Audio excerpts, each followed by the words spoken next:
ಛಾಯಾಗ್ರಹಣ ಕಲೆ ಕೇವಲ ಚಿತ್ರ ಸೆರೆ ಹಿಡಿಯುವುದಕ್ಕೆ ಮಾತ್ರ ಸೀಮಿತವಲ್ಲ. ಅದರಲ್ಲಿ ಸಮಾಜಕ್ಕೆ ನೈಜ ಸಂದೇಶ ಸಾರುವ ಮಹತ್ತರ ಜವಾಬ್ದಾರಿಯೂ ಇದೆ.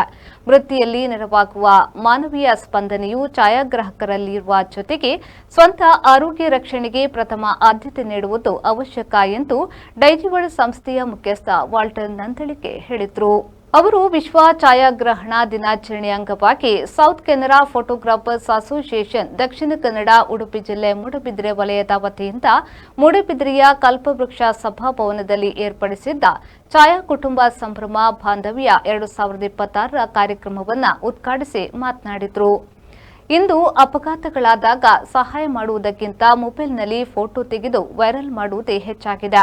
ಆದರೆ ಛಾಯಾಗ್ರಾಹಕರು ಸಮಾಜಕ್ಕೆ ಹಾನಿಯಾಗದಂತೆ ಮಾನವೀಯತೆಯ ಸಂದೇಶ ನೀಡುವ ಜವಾಬ್ದಾರಿ ಹೊರಬೇಕು ಎಂದು ಹೇಳಿದರು.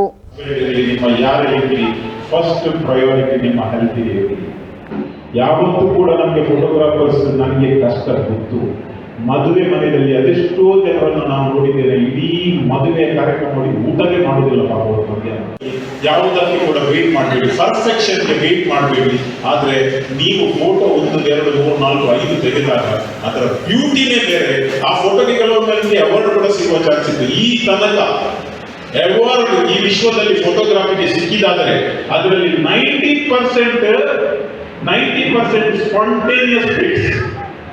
ಯಾರು ಕೂಡ ಸೆಟ್ ಮಾಡಿ ಅದನ್ನು ಹೀಗೆ ಕ್ಲಿಕ್ ಮಾಡಿ ಇವತ್ತು ಅದಕ್ಕೆ ಫೋಟೋ ಸಿಗ್ಬೇಕು, ಅವಾರ್ಡ್ ಸಿಗ್ಬೇಕಂತ ಯಾರು ಮಾಡ್ತಾ ಇಲ್ಲ.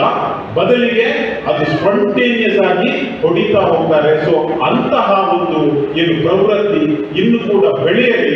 ಯಾಕೆಂದ್ರೆ ಯಾವ ಕಾರ್ಯಕ್ರಮಕ್ಕೆ ಹೋದ್ರು, ಈವನ್ ಮದುವೆ ಕಾರ್ಯಕ್ರಮಕ್ಕೆ ಹೋದ್ರು ಕೂಡ ಏನು ಅವರು ನಗದಿದ್ರೆ ಬಿಡಿ, ಸ್ಮೈಲ್ ಆಗದಿದ್ರೆ ಪರವಾಗಿಲ್ಲ, ಅದು ಅವರ ಪ್ರಾಬ್ಲಮ್.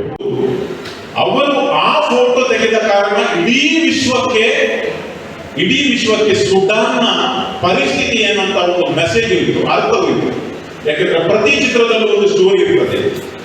ಆದರೆ ಸೆಕೆಂಡ್ ಏನಂದ್ರೆ ಅವರು ಅಲ್ಲಿ ಮಾನವೀಯತೆಯನ್ನು ಮೆರೆದಿದ್ರು. ಫೋಟೋ ತೆಗೆಯಲಿ, ಆದರೆ ಆ ಮಗುವಿಗೆ ಹಾಸ್ಪಿಟಲ್ಗೆ ಕೊಂಡೋಗುವುದು ಅಥವಾ ಆ ಮಗುವಿಗೆ ಆಹಾರ ನೀಡುವಂತ ಕೆಲಸ ಮಾಡಲಿಲ್ಲ. ಇವತ್ತು ಕೂಡ ನಮ್ಮ ರೋಡಲ್ಲಿ ನೋಡಿ ಆಕ್ಸಿಡೆಂಟ್ ಆಗುವಾಗ ಏನಾಗ್ತದೆ, ಜನರು ಹೋಗಿ ಹೆಲ್ಪ್ ಮಾಡುವುದಕ್ಕಿಂತ ಜಾಸ್ತಿ ಮೊಬೈಲ್ ಅಲ್ಲಿ ಫೋಟೋ ಕ್ಲಿಕ್ ಮಾಡ್ತಾರೆ. ಅವರಿಗೆ ಹೋಗಿ ಹೆಲ್ಪ್ ಮಾಡಿ ಮಾನವೀಯತೆಯನ್ನು ಮೆರೆಯುವುದಲ್ಲ, ಅದು ಇವತ್ತಿಗೂ ಜನರ ಸಂಖ್ಯೆ ಅದರ ಕಡಿಮೆ ಇದೆ. ಸೊ ಇವತ್ತು ಈ ಮೆಸೇಜ್ ಅನ್ನ ಯಾಕೆ ನಾನು ಇಲ್ಲಿ ಹೇಳ್ತೇನೆ ಅಂದ್ರೆ, ನಿಮಗೆ ಆ ಚಾಲೆಂಜಸ್ ಇದೆ. ವಲಯ ಅಧ್ಯಕ್ಷ ನಿತಿನ್ ಬೆಳವಾಯಿ ಅವರ ಅಧ್ಯಕ್ಷತೆಯಲ್ಲಿ ಹಿರಿಯ ಛಾಯಾಗ್ರಾಹಕ ಗುಣಪಾಲ್ ಅವರನ್ನ ಸನ್ಮಾನಿಸಲಾಯಿತು. ಛಾಯಾರತ್ನ ಪ್ರಶಸ್ತಿ ಪಡೆದಿರುವ ಅಭಯ್ ಕುಮಾರ್ ಜೈನ್ ಅವರನ್ನ ಅಭಿನಂದಿಸಲಾಯಿತು. ವಿದ್ಯಾರ್ಥಿ ಸುಯೋಗ್ ಅವರಿಗೆ ವಿದ್ಯಾರ್ಥಿ ವೇತನ ಹಾಗೂ ದಿನೇಶ್ ಅವರಿಗೆ ಚಿಕಿತ್ಸೆಗೆ ಆರ್ಥಿಕ ನೆರವನ್ನ ನೀಡಲಾಯಿತು. ಮುಖ್ಯ ಅತಿಥಿಗಳಾಗಿ ಅಜಯ್ ಮಂಗಳೂರು, ದೇವರಾಜ್ ಶೆಟ್ಟಿ, ರವಿ ಕೋಟ್ಯಾನ್, ವಿಲ್ಫ್ರೆಡ್ ಮೆಂಡೋನ್ಸಾ, ಉದಯ್ ಕುಮಾರ್ ಎಂ, ಪದ್ಮನಾಭ ಮಿಚಾರು, ನಮಿತ್ ಬಂಗೇರಾ ಹಾಗೂ ರಂಜಿತ್ ಕೋಟ್ಯಾನ್ ಉಪಸ್ಥಿತರಿದ್ದರು. ವಿಲ್ಫ್ರೆಡ್ ಮೆಂಡೋನ್ಸಾ ಸ್ವಾಗತಿಸಿದ್ರು. ಕಲಾವಿದ ಸಂದೀಪ್ ಶೆಟ್ಟಿ ರಾಯಿ ಕಾರ್ಯಕ್ರಮ ನಿರೂಪಿಸಿದ್ರು. ನವೀನ್ ಬಂಗೇರಾ ವಂದಿಸಿದ್ರು.